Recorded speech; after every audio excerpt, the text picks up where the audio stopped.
नर्मदे हर। मैं डॉक्टर सुरुचि अग्निहोत्री नाइक नर्मदा परिक्रमा अनुभव कथन मालिका में 10वें भाग में फिर एक बार आप सभी का स्वागत करती हूँ। पिछली बार मैंने बताया था हम सब लोग मौनी बाबा आश्रम की तरफ जा रहे थे और जाते जाते हमें एक गाड़ी वाला मिला और हम में जो उम्र वाले लोग थे उनका सामान वह अपने साथ ले गया। अब वो मोटरसाइकिल पे था तो हमसे पहले उसने पहुंचना चाहिए था। हम यह अपेक्षा कर रहे थे कि जब हम मौनी आश्रम पहुंच जाएंगे तो सारा सामान पहले से रखा हुआ मिलेगा, लेकिन ऐसे हुआ नहीं था।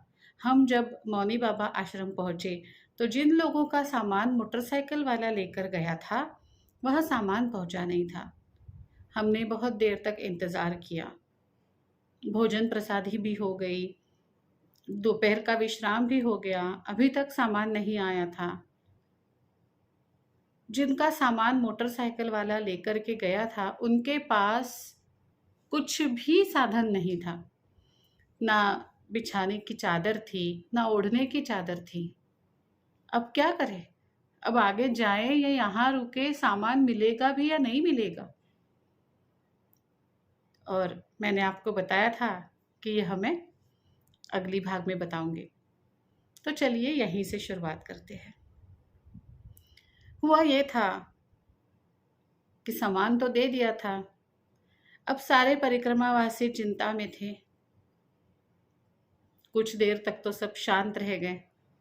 फिर सबने धीरे धीरे एक दूसरे को कोसना शुरू किया।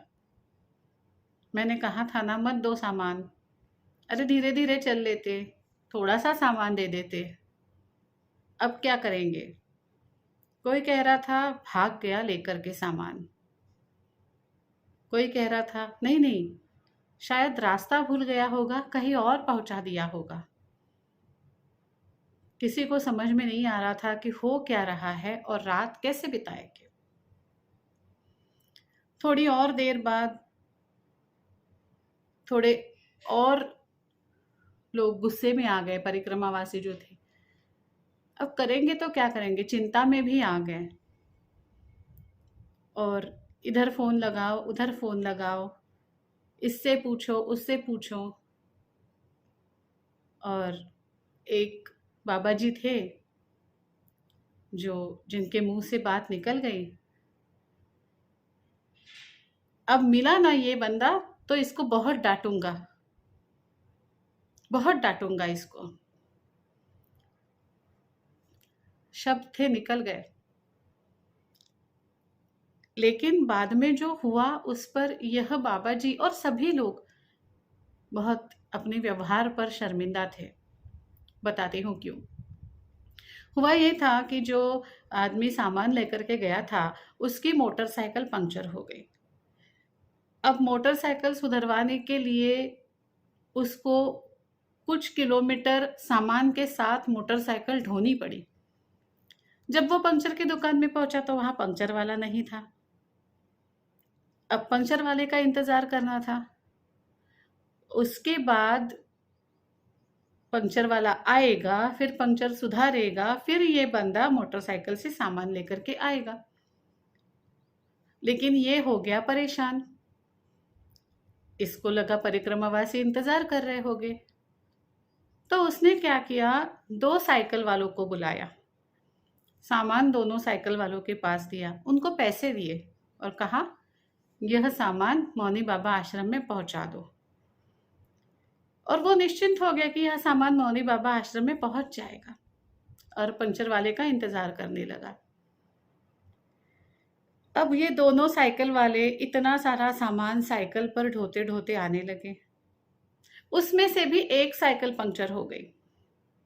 अब जो साइकिल पंक्चर हो गई उस बंदे ने अपना पूरा सामान दूसरी साइकिल वाले को दे दिया। अब इतना सारा सामान लेकर के साइकिल वाले को साइकिल चलाना मुश्किल हो रहा था। तो वह सामान पैदल पैदल, साइकिल पे सामान लदा है, हाथ में साइकिल लिया हुआ है और पैदल पैदल सामान ढो रहा है। इस अवस्था में मौनी बाबा आश्रम पहुंचा। जब परिक्रमावासियों ने और हम सभी ने ये सारी कहानी सुनी, ये सारी बातें सुनी कि क्या-क्या हुआ है, तब जाकर के बहुत बुरा लगा। जिनके मुँह से कुछ अपशब्द निकले हुए थे, जिनको बहुत गुस्सा आया था, उनको एक बात तो पता चल गई। एक बार माँ नर्मदा के भरोसे जाकर के सामान रखवाया है तो वो तो पहुँचना ही है। अभी पहुँचेगा या थोड़ी देर बाद पहुँचेगा। लेकिन उसके साथ-साथ इन लोगों का सेवा भाव, खुद की गाड़ी पंक्चर होने के बाद दूसरों को पैसे दे कर के सामान पहुँचाने की व्यवस्था करना, उसके पहले कई किलोमीटर तक गाड़ी ढो कर के लाना और उसके बाद जो दूसरा आदमी था उसने भी साइकिल ढो कर के लाई और सारा सामान पहुँचाया। ये है माँ नर्मदा का प्यार और स्थानीय लोगों के लिए माँ नर्मदा का महत्व, है ना? तो इससे एक सीख मुझे ज़रूर मिली कि जब तक पूरी बात का पता नहीं चलता, तब तक जो भी भावनाएँ मन में उत्पन्न हो रही हैं, होती है भावनाएँ तो मन में उत्पन्न रहेगी, गुस्सा आएगा, लगेगा मैं इसको डाँटूँगा, लगेगा ये इसने गलत किया है, लेकिन उस पर नियंत्रण रखना बहुत-बहुत ज़रूरी होता है। सामने वाले के लिए नहीं, मेरे लिए, अपने लिए, है ना?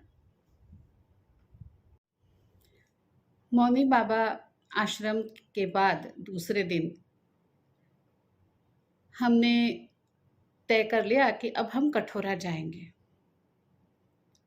लेकिन हम कठोरा जा नहीं पाए। ध्यान से सुनिए, मैंने कहा हमने तय कर लिया कि हम कठोरा जाएँगे, लेकिन हम कठोरा जा नहीं पाए, वहाँ तक पहुँच ही नहीं पाए।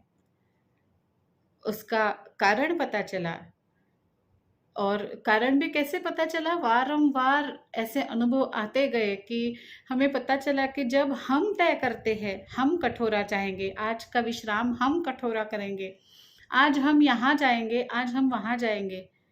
तो वो जो है ना, बह रही है नर्मदा जी, नर्मदा माँ, वो कहती है बेटा, तू परिक्रमा कर रही है, मेरी परिक्रमा कर रही है, तुझे कहाँ रुकना है, क्या खाना है, क्या पीना है, ये तुमने तय नहीं करना है, ये मैंने तय करना है। और ऐसा बहुत बार हुआ। तीसरे दिन हम खलघाट के लिए निकल पड़े। चलते ही जा रहे हैं, चलते ही जा रहे हैं। अभी और खलघाट कितना दूर है, मैं और सुरेखा ताई तब साथ में थे। और चलते-चलते हमें एक सन्यासी मिला रास्ते में। ऊँचा था, अ, बिल्कुल नाक नक्शा एकदम राजा समान और दाढ़ी बड़ी हुई थी, भगवे वस्त्र पहने हुए थे। और मैंने पूछा, बाबा जी खलघाट कितना दूर है? उन्होंने मराठी में उत्तर दिया। उन्होंने कहा, असं विचारायचं नसतं. आपण फक्त चालत राहायचं असतं. मतलब ऐसा पूछना नहीं अभी क्या कितना दूर चलना है। आपका काम तो बस चलते रहना है।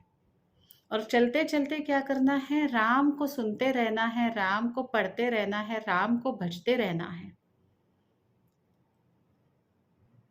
हम दोनों बात करते-करते थोड़े से पीछे रह गए और सुरेखा ताई थोड़ी आगे चली गई।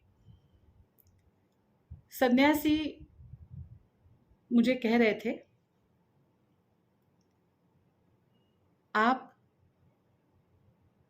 बहुत सोचती हो, बहुत सवाल आपके मन में आते हैं। मैंने कहा, हाँ बाबा जी, बात तो सही है। उन्होंने कहा, सारे सवालों के जवाब मिल जाएंगे, बस आप राम को मत छोड़ना। यह मुझे मिले पहले सन्यासी थे जिन्होंने मुझे मराठी में कहा था, फक्त रामाला सोडू नका, बस राम को मत छोड़ना। श्रोताओं, मुझे 4 सन्यासी और मिले जिन्होंने अलग-अलग जगह पे, अलग-अलग गाँव में, अलग-अलग समय पर मुझे एक ही संदेश दिया, राम को मत छोड़ना। बिल्कुल शब्द भी यही थे, राम को मत छोड़ना। जैसे जैसे अनुभव कथन मालिका आगे बढ़ती जाएगी, वैसे वैसे मैं आपको याद दिलाती जाऊंगी कि इस भाग में मैंने पहले सन्यासी के बारे में बताया था। तो ये था पहला सन्यासी जिसने मुझे कहा था पहली बार खलघाट के पास राम को मत छोड़ना। सन्यासी जी आगे निकल गए और हम पीछे पीछे चलते गए। हम खलघाट पहुंचे, नाश्ता पानी हो गया। शाम के भोजन प्रसादी के समय यही सन्यासी सबको भोजन परोस रहे थे। और भोजन कड़ी खिचड़ी का भोजन था, गर्मा गर्म कड़ी खिचड़ी बड़ी स्वादिष्ट लग रही थी। और परोसते परोसते मेरे तरफ देखते और बिल्कुल धीमा धीमा सा हंसते। मुझे समझ में नहीं आ रहा था, मुझे लग रहा था सन्यासी जी को शायद मुझसे कुछ कहना है, या लग रहा था कि सन्यासी जी ने कुछ तो मेरी बात, मेरी सीक्रेट उन्हें कुछ समझ गई है और इसके लिए वो शायद धीमा धीमा सा हंस रहे हैं, स्मित दे रहे हैं। लेकिन मैं समझ नहीं पाई कि वो क्यों क्यों इस तरह से थोड़ी थोड़ी देर में मेरी तरफ देख के हंस रहे थे। भोजन प्रसादी हो गई, सब अपने अपने आसन पर चले गए। मुझे नींद नहीं आ रही थी, बिल्कुल बाजू से ही माँ नर्मदा बह रही थी।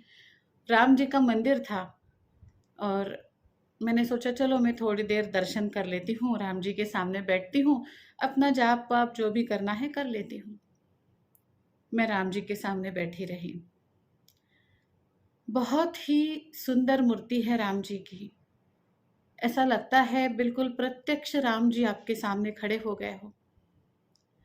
और उस मूर्ति को निहारते निहारते मैं ऐसी खो गई कि मुझे समय का पता ही नहीं चला। 8 बजे के आसपास, 8 साढ़े 8 के आसपास शायद मैं उस मंदिर में मूर्ति के सामने आई थी। एग्जैक्ट समय तो मुझे याद नहीं है, लेकिन 9 नहीं बजे थे, इतना पता है। भोजन प्रसादी बिल्कुल हो ही चुकी थी और मैं वहाँ पे आ गई थी। और अचानक से यही सन्यासी मेरे पीछे आए। उन्होंने ताली बजाई, राम जी की तरफ उंगली की और कहा, राम, राम माता जी राम, राम को मत छोड़ना। मराठी में कहा, राम, राम मैया राम, रामाला सोडू नका, राम राम राम राम, ऐसे बोल करके वो चले गए। मैं उठी, मैंने देखा बस आजू बाजू में बिल्कुल सुनसान सा माहौल है। कुछ भी, कोई भी रास्ते पे दिख नहीं रहा है, कोई किनारे पे दिख नहीं रहा है, कोई मंदिर में दिख नहीं रहा है, सब लोग सो चुके थे। मैंने मोबाइल देखा, 12 बज गए थे। 8:30 से लेकर के 12 बजे तक मैं कहाँ थी मुझे नहीं पता। हाँ, मेरा शरीर तो राम जी के सामने था, लेकिन मेरा मन, मेरी आत्मा, मुझे याद ही नहीं इन घंटों में इस समय क्या हुआ। बस जैसे नींद से जागो वैसे उन सन्यासी जी की आवाज से मैं जाग जाग गई थी। और आवाज थी, राम, राम राम, राम को मत छोड़ना, राम राम।